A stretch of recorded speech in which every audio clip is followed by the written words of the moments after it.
Welcome to Citizen Concerned, where we remind you to beware of the comrades. I'm Katlego and would appreciate it if you subscribed to our YouTube channel, liked and shared this video with other citizens. Someone said I'm not saying my name slow enough, so I'm going to try and say it slow. My name is Katlego. Katlego.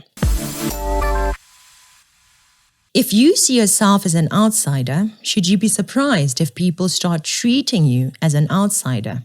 This is very, very important. I'm going to show you a clip from Ernst Roots, and I would like to know, who does he speak for? Does he speak for all Afrikaner people?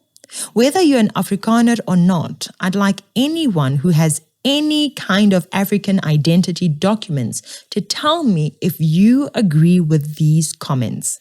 1990s. That was my thesis, and all the liberals in South Africa and all the liberals in America got upset with me. So you set us straight. What is really going on in South Africa? Well, thank you, Jack, and thank you for speaking about this topic. I know you've been talking about it for a while, and it's very important. Now, as the Afrikaner people in South Africa, we regard ourselves as Westerners, and it's very concerning to us to look at America and many Western European countries and countries in the West and see the type of policies that they are trying to implement. I found that little clip to be very interesting. Many of us believe in the Rainbow Nation. Many of us actively try to treat every South African as belonging to the Rainbow Nation. We desire to see a united South Africa. My question is, why should anyone try to unite with you if you don't identify as one of us? I mean, if you identify as a Westerner, why should we not treat you as a Westerner? So like I said, if you are an Afrikaner, please help clear the air. Is this what you believe? Is this a fact? Do you view yourselves as Westerners? And please don't tell me he was saying it because his ancestors come from Europe. My ancestors come from the north of Africa, and who knows from where before that? Why don't I identify as Nigerian? I'm not a northerner. Regardless of where my ancestors came from, I am a South African. My identity remains in South Africa. So I really would like to know, is what Ernst said what Afrikaner people believe or not? Before we proceed, let's be clear on what a Westerner is. The definition says a native or inhabitant of the West, especially of Western Europe or North America. As far as I know, Afrikaner people are not native to any other place except South Africa. Afrikaner people are inhabitants of South Africa, are they not? So we are Afrikaners, or Boers as we are known in the rest of the world, and our identity was shaped in South Africa. We've been in South Africa for hundreds of years, even hundreds of years or more than 100 years before the Declaration of Independence. We were already in South Africa. And this is where our culture is based, where we have fought for freedom, where we would like to keep cooperating with other communities as we have done in the past. So it doesn't make sense for you to even identify as a Westerner, but if you still do identify as a Westerner, why should anyone view you as one of us South Africans? It then becomes clear that you may be among us, but you don't identify with us. We are in the same room, but you'd rather be separate. That brings to mind why I didn't like the Freedom Front Plus. And then obviously there's also a very strong undercurrent about independence, about the Western Cape independence. You heard that more than once. And especially now after this meeting, we're going into a Western Cape reorganization meeting for the Western Cape. And we've produced a very nice little video there about independence. I think you should come and have a look. What do you think is more important, Cape independence or the multi-party charter? I think the two depends on each other. In the long run, the multi-party charter is important for the national government. The national government will be of huge importance for Cape independence as well. Because the first prize will always be to attain Cape independence through a negotiated, internationally recognized settlement. That's the first prize. And if we have a friendly government that are friendly disposed towards that, that will be the first prize. But we cannot put all our eggs in one basket. We cannot do that. And that's why the whole idea of Western Cape independence is absolutely at the core of what we support. And specifically in the Western Cape, that is what we're going to push. That's be part of our agenda. And if we can come to a situation with a coalition in the Western Cape after the election, obviously that will be on the table as well. They advocated for Western Cape exit. Not the DA, but the FF Plus is the one that wanted Cape independence. They are the ones that asked for the recognition of Rivonia. In an article by political reporter Thando Maeko, the Freedom Front Plus has called on the African National Congress to recognize the Afrikaner-only community of Orania. The Freedom Front Plus argues that the re-election of Northern Cape Premier Zamani Soul opens a pathway for their request regarding Orania's status. Notably, the Freedom Front Plus voted alongside the ANC in the provincial legislature to secure Soul's re-election, or to share insights about the Freedom Front Plus's stance on seeking constitutional recognition for Orania. While Orania is a success that we all should learn from and even emulate to a degree, our mission as South Africans should be to be closer, not move further. I like the work they have done over there, but for some weird reason, FF Plus seems fixated on Orania and the Western Cape more than they care about the rest of South Africa. And that, to me, is a red flag. This is a division mindset. I don't know what kind of people have that mindset, and if you are one of them, this is your sign to change it. I can tell you this for free. This kind of talk is not the talk of people that want unity. Anytime you see a party, organization, or person that wants to emphasize one race over all South Africans, we have a problem. Yes, we are different in that we are black, white, colored, and Indian, but we identify as one thing, South African. Together, all four races identify as one. With the history we have as South Africa and with the sowers of division in modern South Africa, such statements are the last thing we need. We don't need this. I had no major opinion of Ernst. I hadn't listened to much of his work, but today I see this and I'm very disappointed. The fact of the matter is, I know that not all white people think like this. In addition to those born in South Africa, there are some who come from America, Australia, Britain, you name it. Many of them actually identify as South African. African, definitely. You and I are going to be holding an event in New York City after the RNC, isn't that right? Yes, we're speaking in New York City on the 23rd of July, organized by the New York Young Republicans.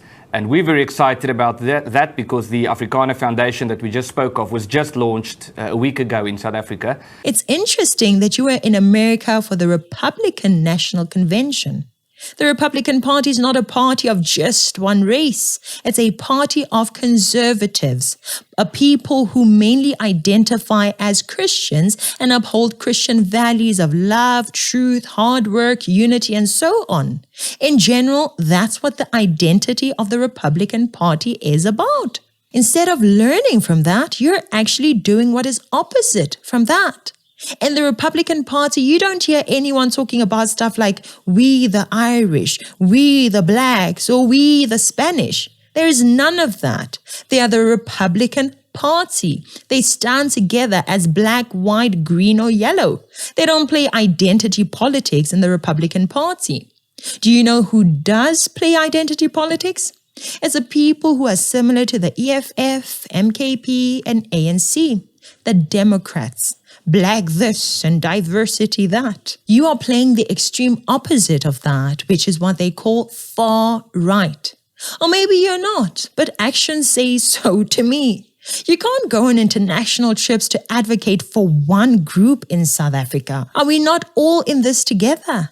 I stand for everyone. ACDP stands for everyone. Action SA stands for everyone. DA stands for everyone. Why can't you? You have every right to preserve your culture and traditions, but our fight is against division and racism. You are fighting only for the Afrikaners. The evils of ANC are not hurting Afrikaner people only. I'm Pedi, but instead of standing up for Pedi people only, I'm standing up for all of us. Why can't you do the same for all of us? You go out there to stand up for one group of people. You make it as if only Afrikaner people are suffering in South Africa. White South Africans who are not Afrikaner are suffering too. Black people, both those who support ANC, MK and EFF, as well as those who don't support them, are suffering. Colored people are suffering. Indian people are suffering. We have more than 50 institutions, community institutions, aimed at focusing on several aspects of a variety of aspects, including media institutions, labor institutions, educational institutions, and so forth. The list goes on. And so the Africana Foundation is the latest in this network of institutions, and our aim is especially to raise awareness internationally about what is happening in South Africa, to garner support for the work that these institutions are doing, whether it's cooperation agreements, whether it's policy influence, like getting the US to adopt a particular policy position on South Africa, and also fundraising. If there are people out there who support, for example, the building of a private Christian university in South Africa, to get these people on board and say, this is really happening. You want to receive love, kindness, and generosity from your fellow Westerners by trying to stand on your own. Is that it? This is an important message. Very, very important. No matter what race you are, guard your mouth from saying things that could make people think you are what you're not. Guard your mouth, because we're going to take it as what you say is what you believe. Don't do and say reckless things like this. For 400 years, the Boer, the Afrikaner, has lived and developed in the country of South Africa, and the idea of walking away, I completely agree with that, because we keep hearing that in the United States. Oh, you're on stolen land, you're on stolen land. Excuse me. There was no one here before us. We built this country. We turned it to what it is. You see what I mean? Even if there were open pieces of land, it doesn't mean there were no people here. Western civilizations brought so much good here, and we love it for that. But don't try to create different versions of history to suit your agendas. There were people here in Africa, and there were people in America, my friends. Let's not lie to each other here. The fact is, there were massive pieces of land that were not being utilized because there were no industrializations or commercial farming at the scale we now have. But there were people. Do not lie. That's why you see that Cecil Rhodes did not take over Zimbabwe before signing a treaty with Lobengula. That treaty is called the Moffat Treaty. Lobengula was in charge of the lands, and Cecil Rhodes tricked Lobengula into signing away everything in his land. That was before Cecil Rhodes took Zimbabwe, which resulted in him naming it Rhodesia. Right here in South Africa, after settling in the Cape region, Boers, aka Afrikaners, fell victim to the British when the British colonized the Cape region. This forced the Afrikaners to travel looking for new uninhabited land, which your host calls empty. They finally met the Zulu king Dingane and asked for land from him. They wanted to purchase land from Dingane since he was the king in that region. He did grant them the land rights, but they first had to get his stolen cattle first. So Dingane the king, or the Zulu king, exercised that ownership. Don't tell us that there was no one. Right now, there are vast pieces of open, uninhabited lands in South Africa, right? It looks like there's no one there. Now, should anyone be allowed to just go and start living there? Really? Can I just go and build my shack there simply because there's no one on that piece of land? Yes, there were no papers and no documentation, but the land had owners. But those were the days of conquest and barbarism. There was no civil rights. But today we have civil rights. Today we have to unite to fight the real evils of the current world we live in now. I don't know if some people are even willing to do that. Basically, I think it is not wise to allow people that say these kinds of things to speak up on behalf of you. Everyone. We need people that are careful to not say things that might be used against the rest of the race, or in this case, the rest of the tribe. A few words from the wise King Solomon. As a man thinks in his heart, so is he. He also said, the one who guards his mouth protects his life. The one who opens his lips wide and chatters without thinking comes to ruin. Think about it. Julius Malema fights for black people. He clearly says he fights for black people. That's his message. Ernst Roots is fighting for Afrikaner people, not for white people. Just Afrikaner. That's tribalism, is it not? Your group may be a little more sophisticated than Julius Malema's, but your mission is as bad as his. Jacob Zuma's party was labeled tribalist by some. How does your organization fare against that? Your organization is not right-wing. It is far right. You may identify with the Republican Party in America, but I can tell you right now, you are more right than they are. Republicans want one America. You don't want one South Africa. You want Afrikaners next to South Africa. This is what we don't want in modern South Africa. To people like these ones, Afrikaners come first. These are people who believe that they are a nation in another nation. But hey, I'm not worried. I know one thing for a fact. Not all white people think like Ernst Roots, just like not all black people think like Julius Malema.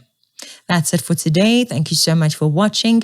Please subscribe if you haven't already. Please like and share the link to this video with others. I'm Katlego. This is Citizen Concerned. And until next time, beware of the comrades.